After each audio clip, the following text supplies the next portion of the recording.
दोस्तों नूर उद्दीन जंगी मुस्लिम दुनिया के अजीम तरीन फ़ातेह और मिसाली हुक्मरान थे। आपका पूरा नाम अल मलिक अल आदिल नूर उद्दीन अबुल कासिम मोहम्मद इब्ने अमादुद्दीन जंगी था और आप बहुत ही नेक और इबारत गुजार शख्स थे। नूर उद्दीन जंगी 1118 ईस्वी में पैदा हुए, जबकि आपका इंतकाल 15 मई 1174 को 56 बरस की उम्र में हुआ। आपके वालिद का नाम इमादुद्दीन जंगी था, जो खुद भी एक अजीम मुस्लिम हुक्मरान थे। इनकी वफ़ात के बाद इनके बड़े बेटे सैफुद्दीन गाजी और छोटे बेटे नूरुद्दीन जंगी के दरमियान सल्तनत का बंटवारा हो गया। लिहाजा नूरुद्दीन जंगी के हिस्से में हलब की सल्तनत, जबकि सैफुद्दीन गाजी को मौसल की हुक्मरानी दे दी गई। इन दो सल्तनतों के दरमियान बॉर्डर नहर अल खबूर नामी दरिया था।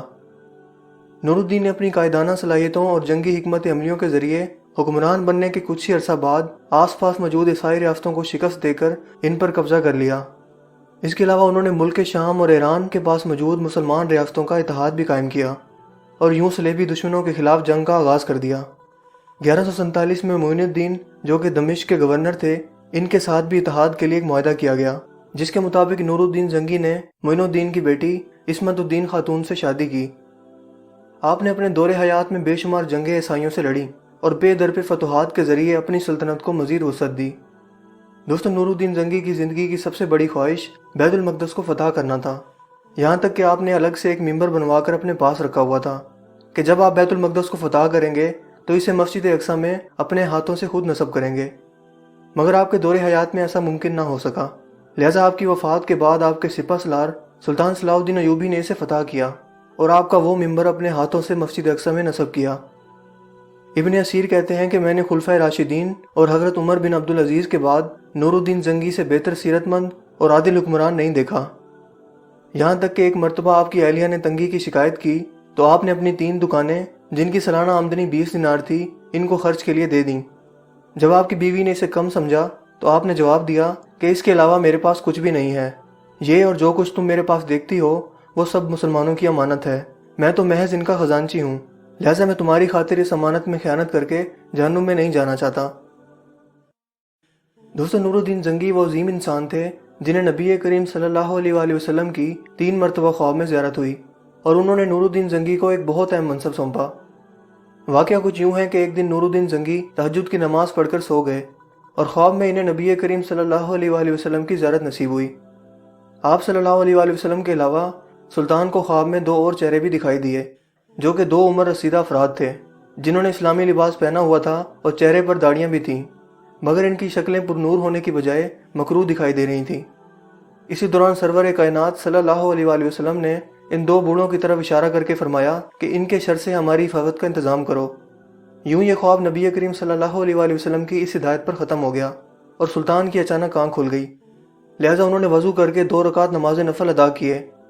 यूं नमाज अदा करके वो दोबारा सोने के लिए बिस्तर पर चले गए और जैसे इन पर दोबारा नींद का गलबा हुआ, दोबारा से इन्हें वही ख्वाब दिखाई दिया। इसी तरह हज़ूर अकरम सल्लल्लाहु अलैहि वसल्लम की ज़ियारत नसीब हुई और 2 मकरूह चेहरे दोबारा दिखाई दिए, जिनके बारे में हज़ूर अकरम सल्लल्लाहु अलैहि वसल्लम ने इरशाद फरमाया कि इनके शर से हमारी हिफाजत का इंतज़ाम करो। सुल्तान बेचैनी में दोबारा बेदार हो गए और ख्वाब का मंजर इनकी आंखों के सामने गर्दिश करने लगा।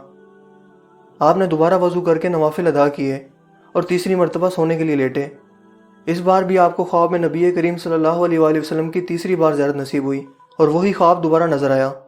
सुल्तान अचानक बेदार हो गए और शदीद उलझन और बेचैनी में मुब्तला हो गए और अपनी नम आंखों से बोले कि मेरे होते हुए मेरे आका व मौला नबी करीम सल्लल्लाहु अलैहि वसल्लम को कौन परेशान कर रहा है। जब सुल्तान को कुछ समझ ना आया तो उन्होंने अपने मुशीर ख़ास जमालुद्दीन अस्फ़हानी को तलब फरमाया और इनसे अपना तमाम ख्वाब बयान किया। उन्होंने तमाम ख्वाब सुनने के बाद फरमाया कि लगता है कि मदीने में कोई अहम वाक़या पेश आने वाला है, लिहाजा आपको अपना ख्वाब पोशीदा रखना चाहिए और फ़ौरन मदीने के लिए रवाना हो जाना चाहिए। लिहाजा सुल्तान को करार कहाँ था। उन्होंने सुबह का सूरज तुलू होने से कबल जमालुद्दीन के साथ फजर की नमाज अदा की और 20 मजीद अफराद के हमरा मदीने के लिए रवाना हो गए। ये तमाम अफराद तेज़ तरीन घोड़ों पर सवार थे। दोस्तों दमिश्क और मदीना का फासला नहायत तवील था, जो कि तकरीबन 20 से 25 दिन बनता था, मगर सुल्तान ने बिना रुके दिन रात तेज़ रफ्तारी से सफ़र करके इसे महज 16 दिन में तय किया। इस दौरान आपकी नज़रों से ख्वाब के मनाजिर एक लम्हे के लिए भी ओझल न हुए। मदीना पहुंचकर हाकिम मदीना ने सुल्तान का इस्तकबाल किया। सुल्तान ने अपने आने का मकसद इनसे बयान किया। جواب میں حاکم مدینہ نے یقین دلوایا کہ اگر وہ دو بوڑھے یہاں موجود ہوئے تو ہم انہیں ضرور ڈھونڈ نکالیں گے۔ لہٰذا حاکم مدینہ کے مشورے پر مدینہ بھر کے لوگوں کے لیے ایک بڑی دعوت کا انتظام کیا گیا، جس میں مدینہ کے ہر خاص اور عام شخص کو دعوت دی گئی۔ جب مدینہ کے تمام لوگ دعوت پر پہنچے تو سلطان نے ہر شہری کو دعوت کے بعد ہدیہ دیا اور غور سے دیکھا، مگر ان میں سے کوئی بھی وہ دو بوڑھے نہیں تھے جو خواب میں دکھائی دیے تھے۔ لہذا سلطان نے امیر مدینہ سے دریافت کیا کہ کیا کوئی شخص باقی تو نہیں رہ گیا؟ انہوں نے جواب دیا کہ اس دعوت میں صرف دو درویش حاضر نہیں ہوئے، اور وہ بہت ہی نیک اور دولت مند بزرگ ہیں۔ وہ ہر وقت عبادت میں مشغول رہتے ہیں اور لوگوں سے زیادہ میل جول بھی پسند نہیں کرتے۔ سلطان نے شک ہونے پر ان دونوں بوڑھوں کو طلب کرنے کا حکم دیا۔ جب وہ سامنے آئے تو سلطان یہ دیکھ کر حیران ہو گئے کہ یہ دونوں وہی تھے جن کی جانب حضور پاک صلی اللہ علیہ وآلہ وسلم نے خواب میں اشارہ کر کے فرمایا تھا کہ ان کے شر سے ہماری حفاظت کا انتظام کرو۔ سلطان نے ان سے دریافت کیا کہ تم کہاں سے آئے ہو؟ انہوں نے کہا کہ ہم دیار مغرب سے حج کرنے کے لیے آئے تھے اور پھر یہیں آ کر آباد ہو گئے۔